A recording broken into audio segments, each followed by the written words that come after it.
और फ्रेंड्स, आज की इस वीडियो में आप देख रहे हैं कि हमारे पास जी दो पीसीबी पड़े हुए हैं और दोनों पीसीबी जो हैं वो ग्री के डीसी इन्वर्टर एयर कंडीशनर के 1.5 टन के आउटडोर यूनिट के पीसीबी हैं। तो इन दोनों में जी मसला ये आ रहा है कि दोनों में डिफरेंट फॉल्ट है, लेकिन मैं आज चाह रहा था कि आपको मैं तो थोड़ा सा डिफरेंट तरीके से टीच करूं कि आप अगर आपके पास एक्यूरेट सी वोल्टेजेस या ऐसी चीज़ मौजूद नहीं है तो फिर आप क्या करेंगे कि अगर आपके पास दो पीसीबी हैं तो आप दो पीसीबी के साथ कैसे एक पीसीबी को और दूसरे पीसीबी को ठीक कर सकते हैं। तो देखें, इस वक्त मेरे पास दो पीसीबी हैं, दोनों में अलग अलग फॉल्ट आ रहा है और यहाँ पे हम क्या करेंगे कि दोनों को ठीक करेंगे, लेकिन किस तरह से वो मैं आगे चल के आपको बताता हूँ कि कैसे होगा ये। तो देखें, अगर यहाँ पर देखा जाए तो इसमें जी फॉल्ट आ रहा है जी, देखें मैंने इसके ऊपर लिखा हुआ है तो E6 इसमें फॉल्ट आ रहा है, तो इसका E6 का प्रॉब्लम है। और E6 पे ऑलरेडी हमारी वीडियो मौजूद है कि आप उसमें क्या क्या फॉल्ट आ सकता है पीसीबी में कि वो E6 एरर देता है। तो अगर आपने वो वीडियो नहीं देखी तो वो भी देख लें, आपको E6 का पता चल जाएगा। लेकिन हम यहाँ पे उनमें से जो फॉल्ट आते हैं एक्सपेक्टेड फॉल्ट, उनमें से एक फॉल्ट यहाँ पे आज ठीक करेंगे। उसके बाद जो ये दूसरा पीसीबी है तो ये देखें, इस पे जो है वो आ रही है जी, मैंने इसके ऊपर लिखा हुआ था कैपेसिटर के ऊपर, तो यहाँ पे देखें ये जी L3 इस पे एरर आ रहा है। तो L3 जो है उसके ऊपर भी हमारी ऑलरेडी वीडियो मौजूद है, तो वो भी आप देख सकते हैं कि उसमें क्या क्या एक्सपेक्टेड फॉल्ट होते हैं और वो उनको कैसे ठीक किया जाता है। लेकिन उनमें से एक फॉल्ट जो है आज हम यहाँ पे रिपेयर करेंगे। तो दोनों वीडियोज़ आपने देखनी है कि हम ये किस तरह से दो पीसीबीज के साथ कैसे चीज़ों को ठीक कर रहे हैं। तो चलें, पहले तो हम E6 को रिपेयर करते हैं और आपको दिखाते हैं कि जो E6 आता है तो जिसमें आता है वो कैसे है और जो सही होता है वो कैसे होता है। और फ्रेंड्स, अभी हमने आपके लिए पूरा सेटअप तैयार किया है यहाँ पे, और इस सेटअप के मुताबिक आपको सिखाएंगे कि आपने क्या करना है, क्योंकि हमें को तो पता है हमने क्या करना है, लेकिन ये सब कुछ आपके लिए है।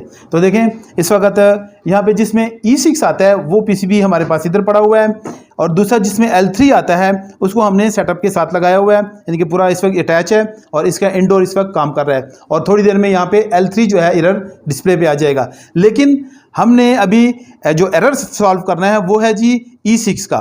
तो E6 के लिए हम सीखेंगे कि E6 का जो पैकेजेस होते हैं वो कैसे आते हैं, सिग्नल पैकेजेस या कम्युनिकेशन पैकेजेस, और इसके अलावा उसके जो माइक्रो कंट्रोलर से जो सिग्नल आ रहे होते हैं वो कैसे होते हैं। तो जिससे हमें ये अंदाज़ा हो जाएगा कि इस पीसीबी में क्या मसला है, क्योंकि इसके जो हम कंपोनेंट्स हैं, जितने भी कंपोनेंट्स हैं, पार्ट्स हैं, तो देखें इलेक्ट्रॉनिक पार्ट जितने भी हम चेक कर रहे हैं तो हाई साइड और लो साइड जितना भी हम चेक कर रहे हैं वो बिल्कुल ठीक है, इनमें कोई फॉल्ट नहीं है। और यहाँ पे चूँकि इसमें L3 आ रहा था तो मैंने सोचा चलें आपके साथ ये मैं शेयर करता हूँ कि इसको कैसे रिपेयर करना है, क्योंकि ये L3 देगा लेकिन इसकी कम्युनिकेशन बिल्कुल ठीक है, इसमें बिल्कुल कोई ऐसा मसला नहीं है, लेकिन इसकी चूँकि कम्युनिकेशन में फॉल्ट था तो हमने सोचा चले आपके साथ ये शेयर हो जाएगा। तो अब देखते हैं, यहाँ पे L3 आएगा, उसके बाद हम इसके जो कम्युनिकेशन सिग्नल्स हैं वो चेक करते हैं और पैकेजेस चेक करते हैं कि इसमें पैकेजेस कैसे आते हैं, और फिर उसके बाद हम ये फॉल्टी को चेक करेंगे कि फॉल्टी में पैकेजेस कैसे आ रहे हैं, और अगर नहीं आ रहे तो फिर कहाँ फॉल्ट हो सकता है, और आ रहे हैं तो उनमें क्या फॉल्ट हो सकता है। तो चलें देखते हैं जी L3 आता है जब। तो अब यहाँ पे देखें L3 जो है वो डिस्प्ले पे आ चुका है, तो मैं आपको दिखा देता हूँ कि ये देखें, इस वक्त देखें L3 जो है वो डिस्प्ले पे शो हो रहा है। तो इसका मतलब ये हुआ कि ये पीसीबी जो है वो L3 एरर का पीसीबी है। अब हम इसमें क्या करेंगे कि इसमें जितने भी पैकेजेस आ रहे हैं तो वो हम ऑसिलोस्कोप पे देखेंगे कि वो कैसे हैं, और इसके अलावा इसके जो माइक्रो कंट्रोलर जो सिग्नल्स निकाल रहा है उसको हम चेक करेंगे। तो इस वक्त पहले हम लगा लेते हैं इसको जी, इसके ग्राउंड कर लेते हैं इसको, तो ग्राउंड जी हम कहीं से हासिल कर लेते हैं। अब यहाँ पे सबसे पहले देखें हमने यूनिट जो है वो दोबारा ऑन किया है, क्योंकि यहाँ पे मैंने इसकी ग्राउंड करना था इसको, तो ग्राउंड हमने कर लिया है।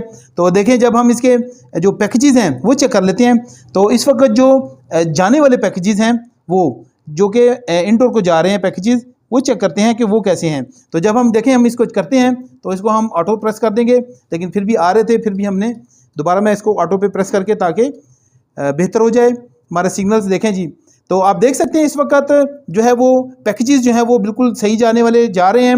मैं स्केल थोड़ा इसको छोटा कर देता हूँ, तो देखें स्केल को जब छोटा किया तो आप देख सकते हैं, ये देखें जी, ये पैकेजेस की सूरत में जो है वो इंडोर आउटडोर के साथ जो है वो बातें कर रहे हैं, लेकिन ये वो पैकेजेस हैं जो कि आउटडोर से इंडोर की तरफ जा रहे हैं। अब इसी तरह से हम उसका चेक कर लेंगे जो कि आउटडोर को आ रहे हैं। तो देखें, जब हमने उतारा यहाँ से और इसका हमने लगा देंगे जी आने वाले ऑप्टोकूपलर पे, तो देखते हैं ये क्या कर रहा है जी। तो ये देखें जी, अब ये देखें, ये पैकेजेस हैं जो कि इंडोर से आउटडोर को आ रहे हैं। तो इस तरह से ये दोनों पैकेजेस बिल्कुल देखें परफेक्ट हैं, इनके सिग्नल्स हमें नज़र आ रहे हैं। और यहाँ पे देखें 32.0 वोल्ट भी हमें शो कर रहा है, और दूसरी साइड पे कितने शो कर रहा था वो हमने चेक नहीं किए, तो दोबारा देख लेते हैं जी। तो दोबारा से किया तो सेम ही है जी, वोल्टेज यहाँ पे हमें ऑसिलोस्कोप पे जो है वो सेम नज़र आ रहा है, लेकिन मल्टीमीटर में हमें ये फ्लक्चुएशन नज़र आती है। इसके बाद जब हम देखते हैं कि माइक्रो कंट्रोलर से जो वोल्टेजेस जो यहाँ पैकेजेस हैं वो आ रहे हैं, तो वो कैसे हैं जी। तो देखते हैं, इसके किसी एक साइड पे हम लगा लेते हैं, तो देखते हैं ये क्या कर रहा है जी। तो ये क्या पैकेजेस भेज रहा है और लेके आ रहा है। तो देखते हैं, अभी इसको हमने प्रेस किया, ऑटो प्रेस किया। तो जब ऑटो प्रेस किया तो देखें जी, ये हमारे पास एक वेव जो है, वेव की शक्ल में यहाँ पे हमें मिल रहा है। तो इसका मतलब है कि ये पीसीबी है, तो इस तरह में भी यही वेव्स हमें मिलनी चाहिए। अब ये तो एक ऑप्टोकूपलर हो गया। अब इसके हम जब दूसरी साइड पे लगाएंगे तो दूसरी साइड पे क्या होगा वो भी देख लेते हैं। तो वो भी सेम ही है जी। इस तरह से जो दूसरा पीसीबी जो ऑप्टोकूपलर है वहाँ पे चेक करते हैं, तो -52 वोल्ट आ रहे हैं। और इसके बाद ये देखें पैकेज ये वाला आ रहा है, यानी कि यही साइन वेव जो है वो चल रही है दूसरे उसके ऊपर भी।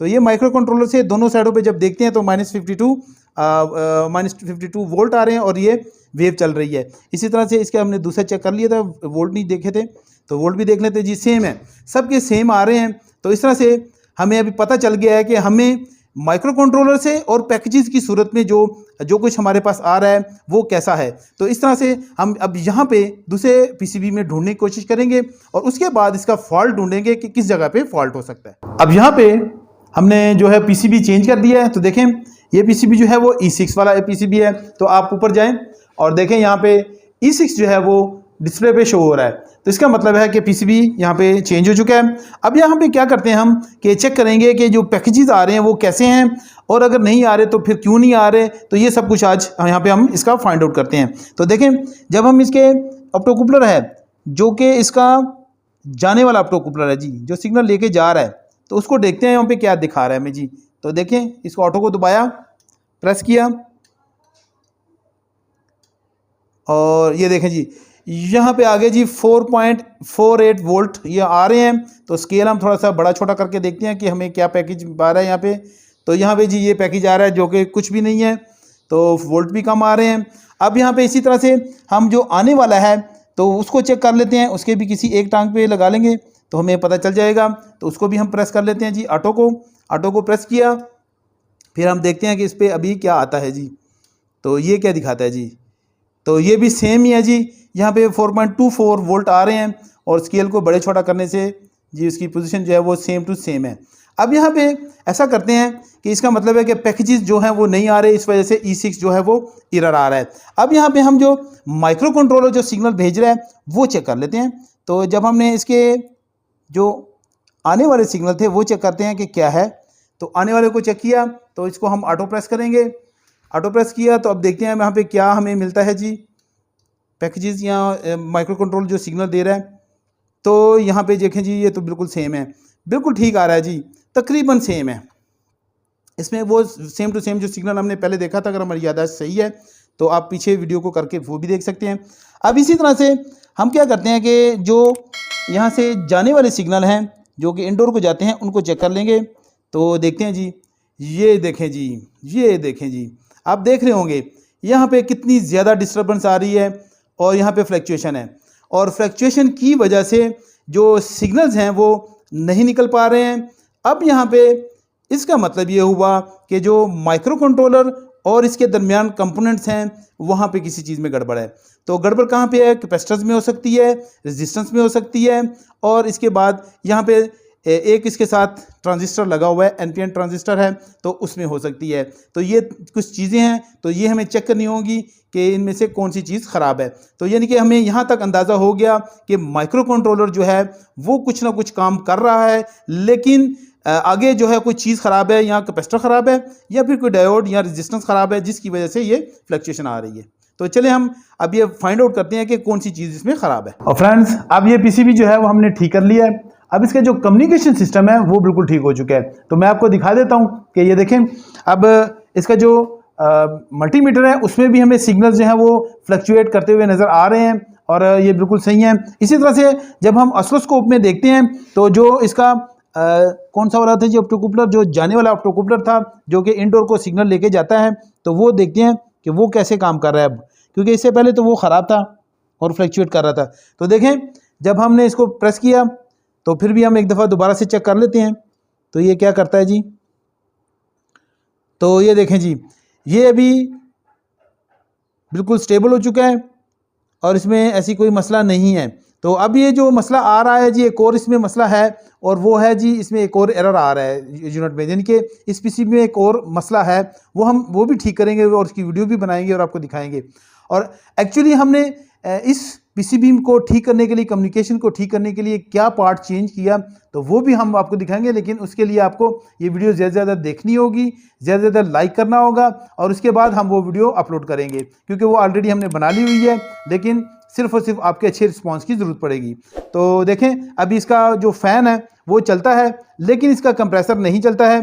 तो अभी थोड़ी देर में ये स्टार्ट होने वाला है, क्योंकि हमने काफ़ी देर होगी इसको स्टार्ट किया हुआ है।